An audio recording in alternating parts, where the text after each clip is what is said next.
সেই দিন ইফতারিতে আমার না খুব ফ্রাইড রাইস খেতে মন চাচ্ছিল। ওহ বাই দ্য ওয়ে, আমি কিন্তু ফার্স্ট রোজা থেকেই আমার বাপের বাড়িতে ছিলাম, মানে আমার মায়ের কাছে। আম্মুর বেড রেস্ট দিয়েছিল, যার কারণে আমি মায়ের কাছে চলে গিয়েছিলাম।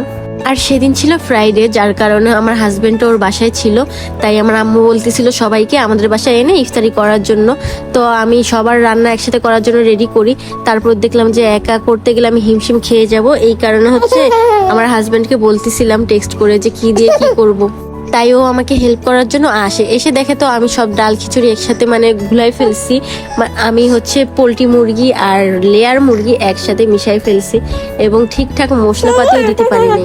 তাছাড়া পোলাও চাল যে সিদ্ধ দিয়েছি সেটার কুকারও অনেক ছোট, যার কারণে একটু হিমশিম খেতে হচ্ছিল। ও সব গুলাই ফেলতেছিল।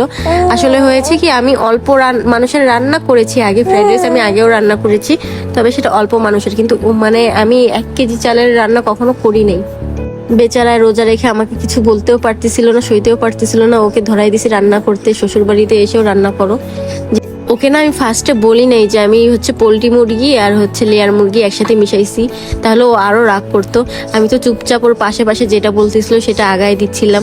বেচারা শ্বশুরবাড়ি এসে কিছু বলতেও পারতেছিল না। আর ওর যেই মেজাজ, বাসায় থাকলে এতক্ষণে আমার অবস্থা খারাপ হয়ে যেত।